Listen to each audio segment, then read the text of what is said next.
Donc aujourd'hui, on a choisi d'utiliser le podcast pour vous faire une petite émission sur les cicatrices invisibles et les maladies et les séquelles euh, post-conflictuelles. Nous avons voulu faire cette émission par rapport à l'état de mal qui se passe, en tout cas, en Congo, Kinshasa, dans l'est du Congo, Kinshasa. Donc voilà. Donc aujourd'hui, bah, je ne suis pas toute seule, je suis avec mes frères et sœurs qui vont se présenter. Bonjour, moi c'est votre frère Bessora et je suis médecin généraliste. Shalom, c'est la sœur Nambi, je suis médecin biologiste.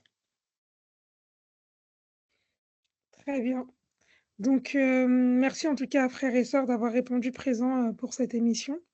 Et effectivement, nous voulons parler en fait de l'état de santé en fait.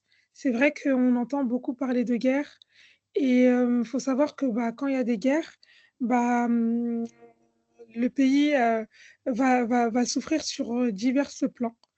Et déjà pour commencer, est-ce que Bessora, tu peux nous parler un peu de l'état du pays de Kinshasa actuel?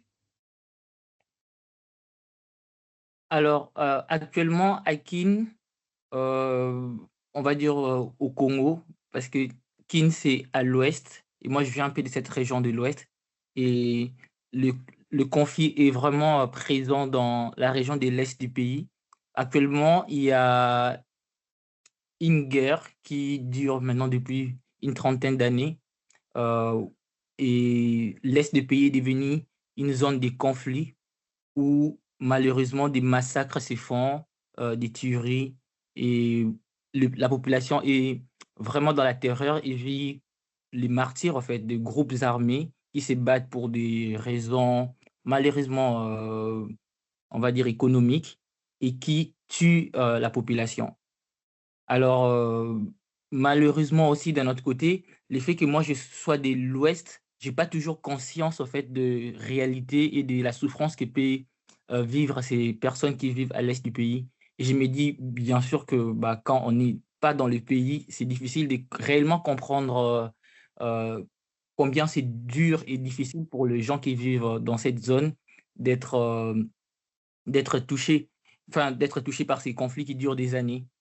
Et bah, aujourd'hui, je pense que ce qui serait bien d'en parler aussi sur le plan médical pour voir à quoi sont exposées toutes ces personnes.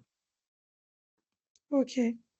Ouais, dans ce que tu dis, c'est intéressant de savoir que bah, dans un même pays, du fait que tu sois à l'ouest et que le conflit se passe à l'est, bah, que on n'a pas forcément conscience de ce qui se passe. Ça veut dire, bah, comme tu disais très bien, hein, bah, nous qui sommes très loin, on s'en rend encore moins compte, je pense. Et ouais, et c'est pour ça que du coup, on va faire cette émission. Donc, nous, on voulait se centrer sur la santé, mais c'est quoi finalement en fait la santé? Nambi, est-ce que tu peux nous dire qu'est-ce que c'est que la santé finalement?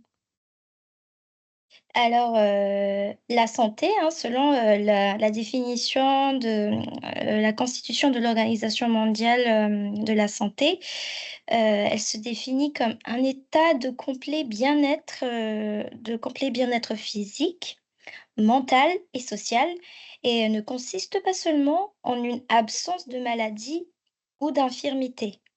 Il faut bien, voilà, du coup, c'est pas seulement ne pas être malade, mais toujours, en fait, que ce soit physique, que ce soit mental, que ce soit, social et Ok, oui, donc ça veut dire que pour être en bonne santé, il faut que j'ai que mon état physique soit, que physiquement je sois bien, que mentalement je sois bien et que socialement je sois bien.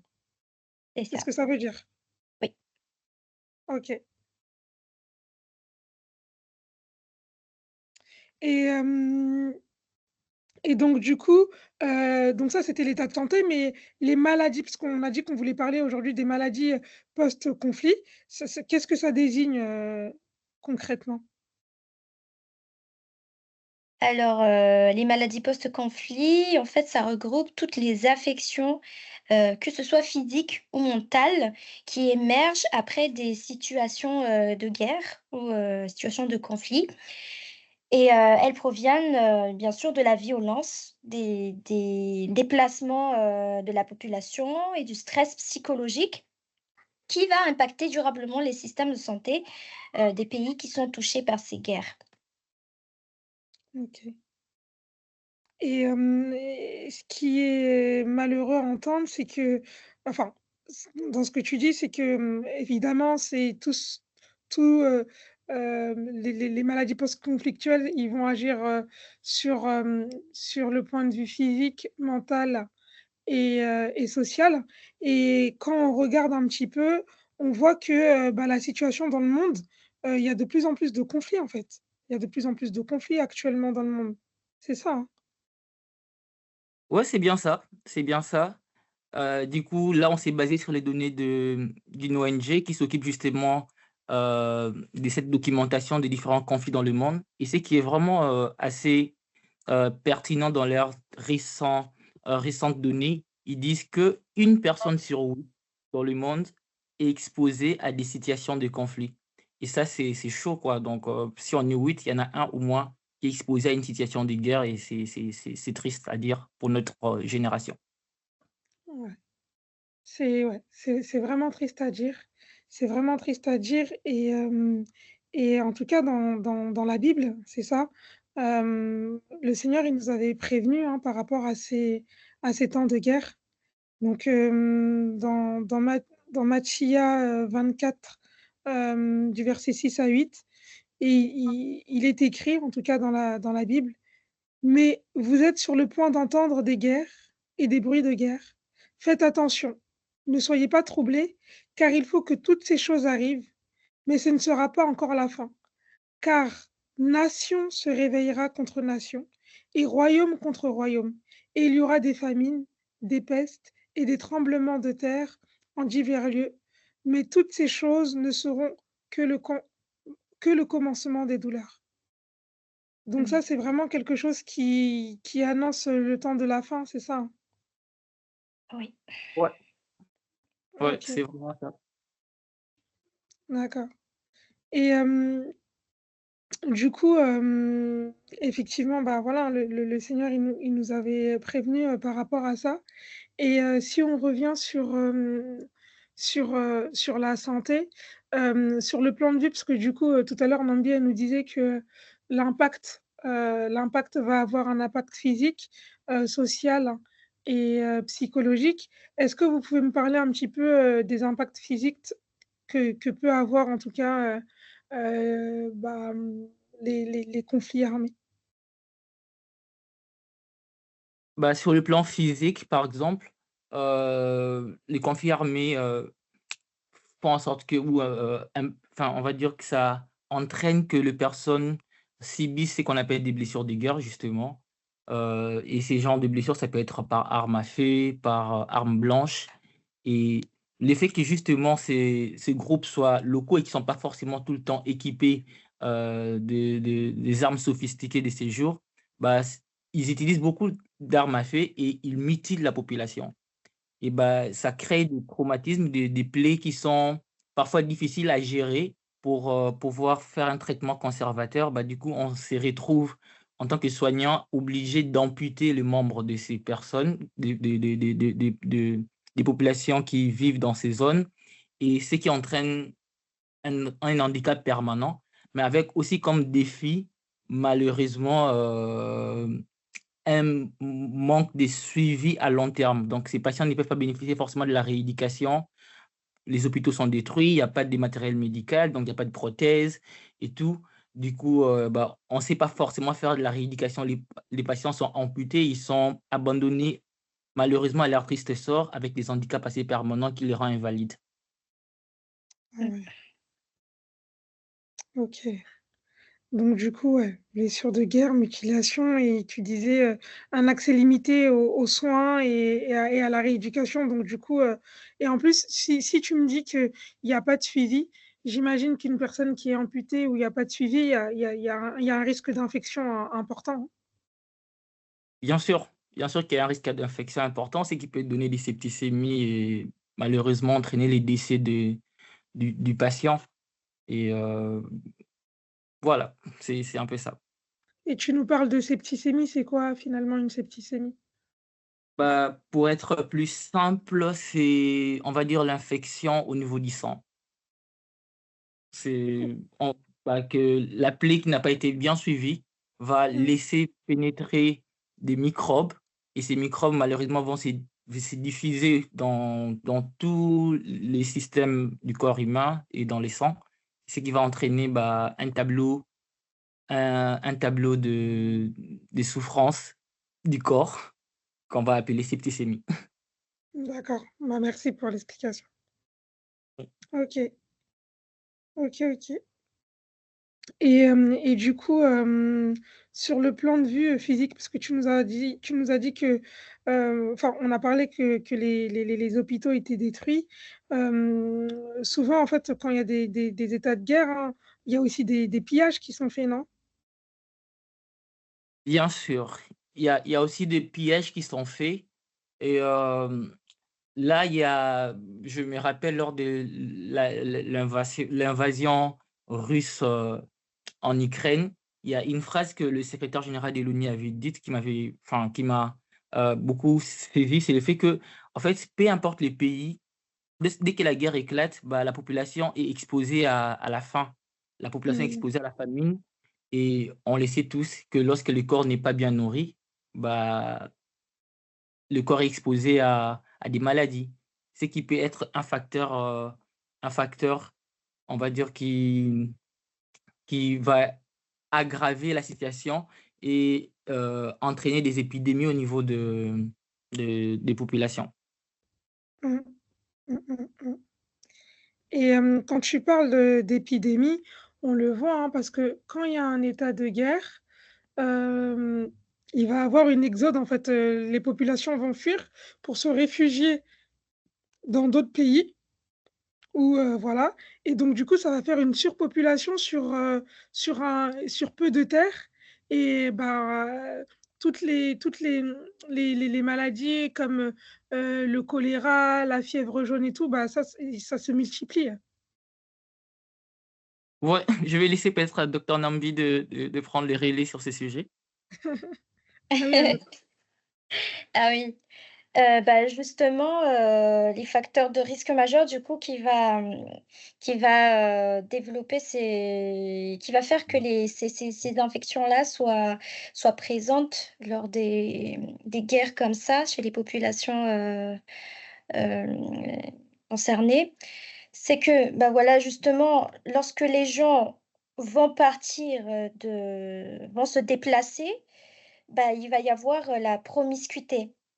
Et mmh, bien sûr, le manque d'hygiène parce qu'il y aura pas d'eau, les gens vont se placer, en groupe et du coup, il y a pas de il y a un manque, d'hygiène et il y a pas personne ne va prendre sa douche, hein, puisque des fois, il y a même pas d'endroit où se doucher et à part ça, bah, il y a un manque, de soins.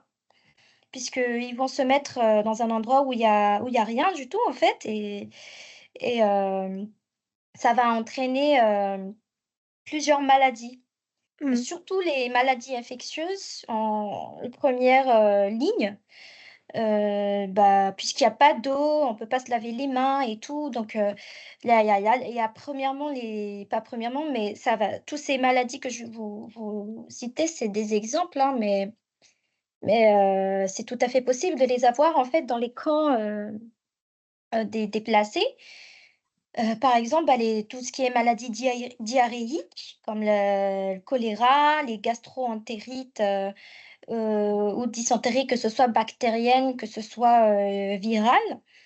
Et à part ça, bah, tout ce qui est maladies vectorielles parce ils sont pas dans un endroit où il y a, des moustiquaires, ou des trucs comme ça, donc ils vont être, les moustiques vont attaquer.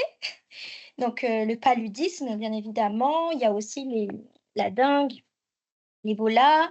Il y a aussi, bien évidemment, à cause de la promiscuité, les infections respiratoires, comme les pneumonies, pneumocoques, ou bien la tuberculose, qui va être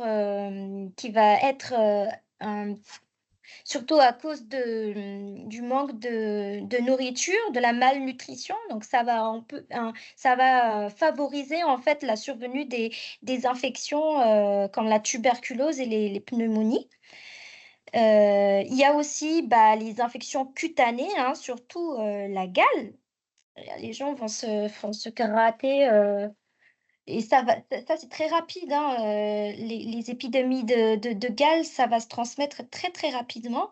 Il y a aussi les mycoses, comme la teigne du cuir chevelu chez les enfants. Mhm. Et bien évidemment, les autres ectoparasitoses, comme les pédiculoses ou les infestations par des poux chez les enfants ou même chez les adultes, hein. Parfois, c'est négligé, mais ça peut entraîner vraiment des... Il y a même des gens, par exemple, pour les punaises de lit, des gens qui ont carrément de l'anémie à cause du fait il y a une hyper infestation de punaises de lit. Donc, c'est tout à fait possible d'avoir des anémies liées à ça. Donc, voilà un petit peu les maladies, mais c'est pas une liste exhaustive, hein, mais c'est juste voilà. Il y a aussi la fièvre jaune, j'ai oublié parce que par exemple au Congo, dans les pays africains, subsahariennes, donc là il y a la fièvre jaune, c'est fréquent là-bas. Mhm. Donc Ouais. voilà, tout ce qui est infection. Mmh. OK, OK. Et tout ce qui est, ouais, tout ce qui est maladie infectieuse et en plus tout à l'heure, si on fait un peu les liens, docteur Bessara, tu nous disais que, la population pouvait aussi être, amenée enfin, la population, enfin, un peuple qui est en guerre, c'est un peuple qui a faim. Donc j'ai faim, Hem, j'ai, tous ces risques d'infection, mais aussi j'ai, ce que je voulais dire, c'est que le fait que voilà, j'ai faim, le fait de ne pas pouvoir manger, ça affaiblit aussi notre système immunitaire et en plus de ça, toutes ces maladies qu'est la guerre, donc c'est pour ça que les personnes, des fois, ils vont pas forcément, décéder sur l'état avec des balles, mais leur état qui se dégrade, leur système immunitaire qui est affaibli, fait que, les personnes ne sont plus là, hein, avec tout ça. Ouais, Donc vous avez bien raison. Tu as bien raison, en fait, c'est une spirale. La mmh, faim entraîne les maladies entraînent l'amaigrissement et c'est ce qui va tuer les patients à petit feu.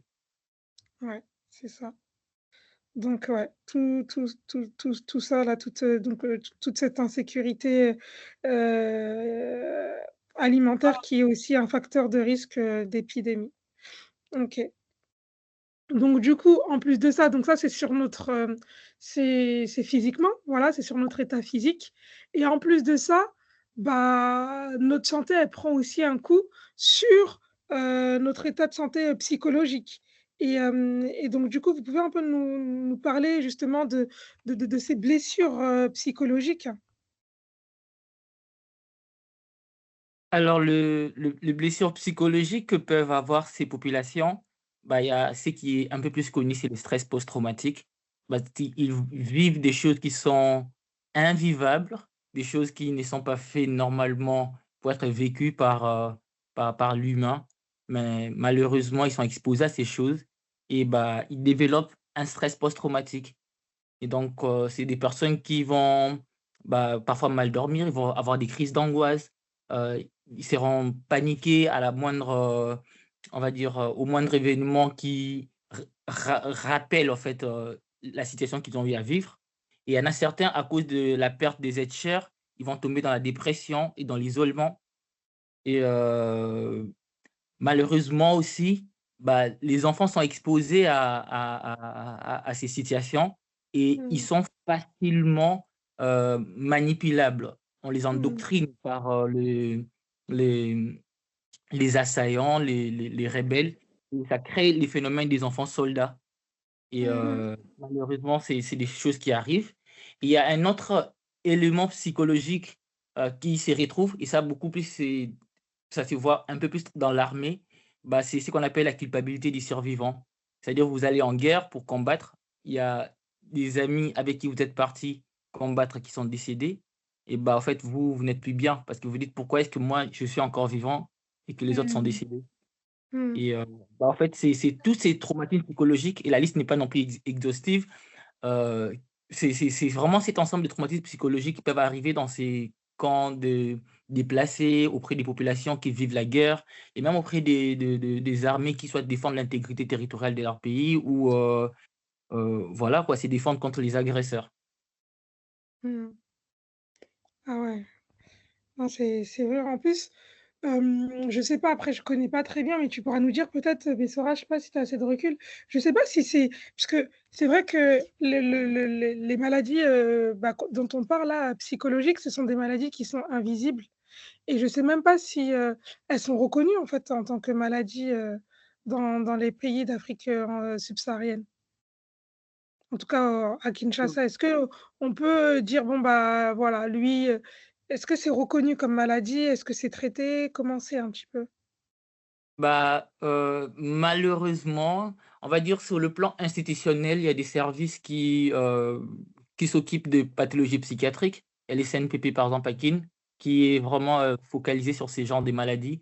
Mais Mmh. sur le plan pratique, les maladies psychiatriques ne sont pas forcément reconnues au niveau populationnel parce que, bah, pour la population, la dépression, c'est des choses des blancs, hein. Ouais. Chez nous, ça n'existe pas, Oh, Ouais, bah, malheureusement. oui.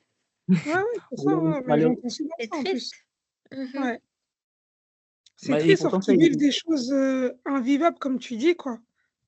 Ouais, ouais, c'est vraiment ça. Et dans les choses invivables dont ils vivent, bah, il y a beaucoup de on va en parler, il y a beaucoup de viols pendant les guerres. Ouais, docteur Nambi, je te laisse prendre la suite. Bah oui, bien sûr, il y a, et c'est vraiment triste, hein, parce que c'est surtout ce qu'on appelle les viols collectifs Mmh. et il y a aussi, l'esclavage, sexuel, surtout, dans les camps militaires et je pense on voit ça, au Congo, hein. Mmh. Si vous avez déjà suivi, les émissions, sur ça, c'est vraiment, triste de et même il y en a qui utilisent, Mmh. oui, des Mmh. matériels pour, Mmh. violer les femmes et les enfants. Mmh Il y mh. a des viols, en groupe avec des mutilations corporelles et génitales. Ça, c'est courant, je pense, docteur Bessora, au Congo. Ouais, c'est courant, malheureusement. Malheureusement, oui. Bah, bien sûr, il y a les viols de guerre sur les mineurs et d'ailleurs, on constate d'après un article, une augmentation de 50 des violences sexuelles dans les conflits en 2023 Mmh. et les appels se multiplient au Conseil de sécurité contre le trafic d'armes donc c'est alarmant. C'est très alarmant, c'est que en fait, ces viols, ils sont utilisés comme des armes de guerre, en fait. C'est une arme de Oui, guerre, en oui. fait Mmh. et c'est ça qui est horrible, faut le dire. Mmh. C'est vraiment horrible, Et ça comment, existe ouais, vraiment. Mmh.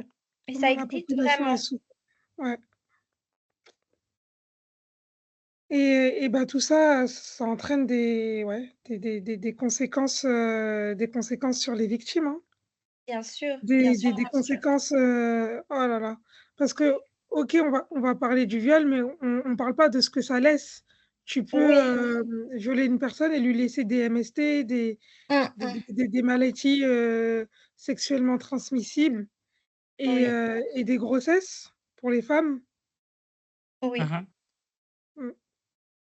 Il y a quoi d'autre comme conséquence sur les victimes que cela, ça peut avoir? Bah, comme on a vu tout à l'heure, les viols sur les mineurs, ça peut entraîner vraiment des complications médicales, ça peut entraîner Hein, des déchirures même jusqu'au niveau de l'anus. Mmh. Et c'est vraiment, désolée de le dire comme ça, mais c'est vraiment ça ce qui se passe en fait. Et les mineurs, peuvent porter ça, toute leur vie et surtout les traumatismes psychologiques, Mmh. que mon frère Bessora a parlé tout à l'heure, comme les stress post-traumatiques, la dépression, l'anxiété, troubles du sommeil et surtout, ce sentiment de honte et de culpabilité de se dire qu'on est sale, du coup, Mmh. que voilà, surtout les mineurs, hein, les mineurs, elles vont être stigmatisées dans la société et et à part ça, bah, voilà quoi, la stigmatisation, l'exclusion sociale et du coup, la personne, elle va être vraiment vulnérable quoi. Elle va être, vraiment vulnérable. Peut-être aussi d'autres vont, être violents, c'est possible aussi. Oui, oui, Oui, donc voilà un petit peu, ce qui est vraiment, triste, c'est surtout les MST. ouais. Parce que ça C'est quoi une va MST? Tu peux nous dire, Namdi? comment?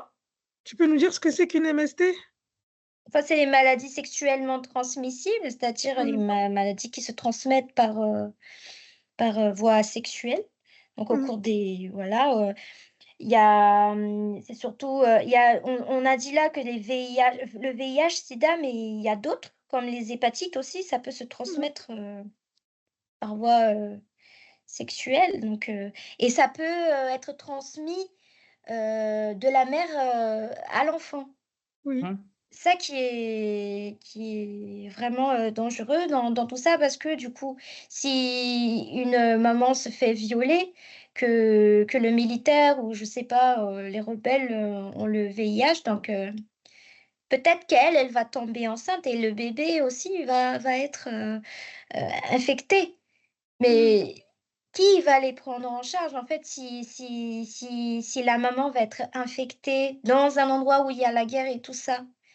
On sait très bien que le VIH/SIDA, ça arrive vers le sida tardivement, oui, genre, dans 10 ans, mais avec les facteurs de risque qu'on a parlé tout à l'heure, la malnutrition et tout ça, ça va accélérer en fait cette, ça va accélérer, au à la période où elle va vraiment développer le sida, la hein. personne. Donc voilà, un bébé qui va être infecté, rapidement, il va mourir s'il y a pas de prise en charge.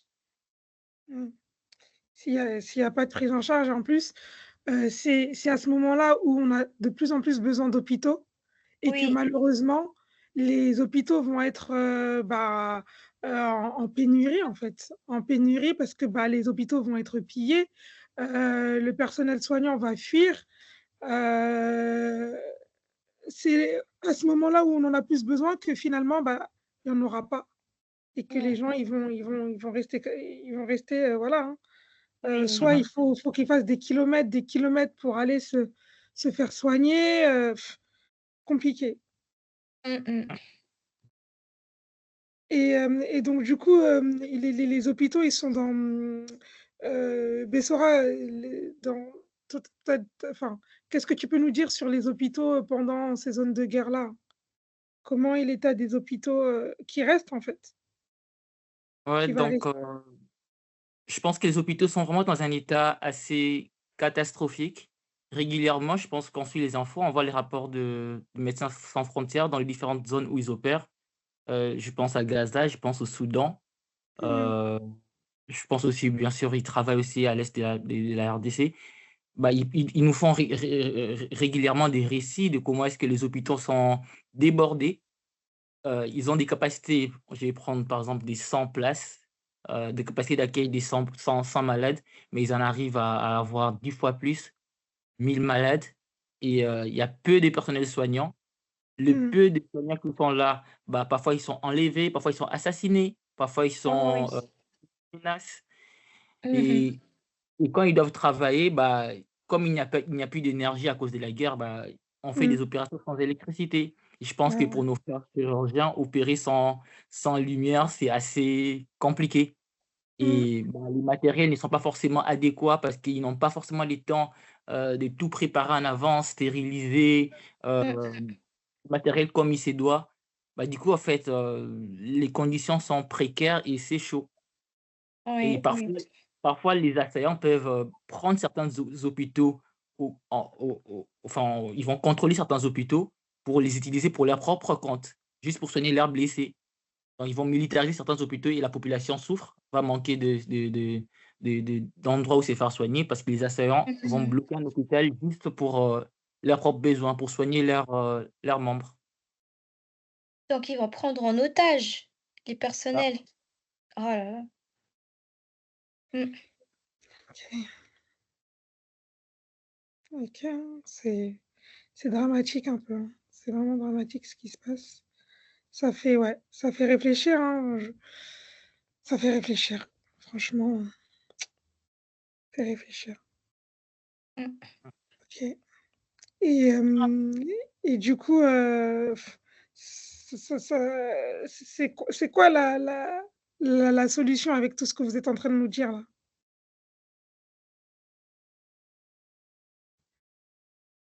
Par rapport à, parce que du coup, enfin, avec tout ça, on se dit: «Mais finalement, c'est quoi le sort finalement?»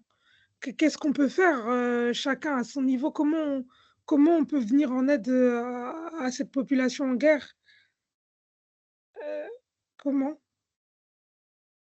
bah, je On pense peut que le passage qui nous est projeté, répond un tout petit peu à la problématique, enfin à votre question. Il faut appliquer la parole du Seigneur. La parole veut que l'on soit prompt à visiter les orphelins et les veuves dans leur tribulation. J'aime bien en fait la précision qui est écrite dans ces passages. C'est pendant que les gens sont dans des tribulations qu'il faut être prompt à leur venir en aide.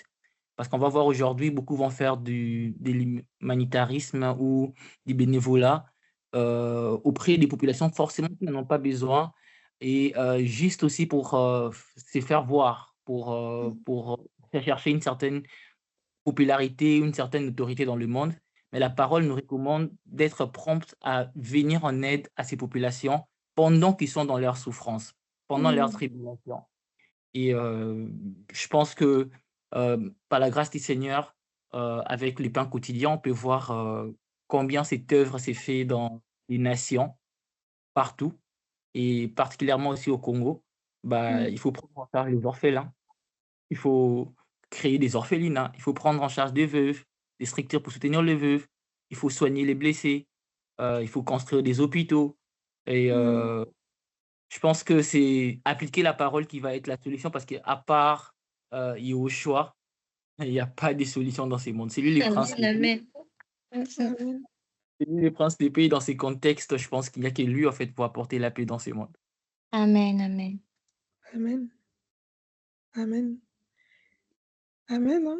Et ouais, et chacun à notre niveau, j'ai envie de dire, tu vois? Même si on peut pas, entre guillemets, «construire des hôpitaux», mais déjà, bah, voilà, penser à tous ces pays dans nos prières, penser sincèrement. Et et effectivement, bah, on sait que, bah, il y a des personnes qui partent, bah, donner un coup de main comme elles peuvent. Bah, c'est aussi soutenir, hein, par du matériel, soutenir par du matériel, soutenir financièrement, soutenir en fait, pendant leur tribulation, c'est important. Et franchement, je vais vous dire un petit secret, c'est que là, effectivement, il y a la guerre, il y a une mission, qui est prévue. Je vous cache pas qu'on se grattait la tête, hein. On se dit: «Ah», on se dit: Amen, «On y amen. va ou pas?» mais on y va Oui. en tout cas. C'est vrai que là, quand le fait de refaire cette émission, je me dis: «Non, on y va en fait. On y va». Amen. Même si c'est pas à l'est, même si en tout cas on y va, et on apporte notre pierre en tout cas, et voilà. Amen. Amen. Et nous, à notre niveau aussi, du coup, pour ceux qui partent pas, bah, soutenir ceux qui sont, au front dans la prière. Voilà. Amen. Et bah voilà quoi. On est un corps, donc on va se soutenir. Amen. Amen. Amen. Amen. Bon, en tout cas, merci, frères et sœurs pour cette émission. J'espère que, en tout cas, moi, ça m'a refait reprendre conscience des besoins qu'il y avait dans d'autres pays et de ma zone de confort que j'avais ici. J'espère que ouais, ça nous fait conscientiser à chaque fois. Et en tout cas, que toute la gloire revienne au Seigneur. Amen, amen. Amen. Ok, bon, on vous dit à bientôt dans une prochaine émission. À bientôt. Bientôt. Shalom. Bientôt, shalom. Shalom.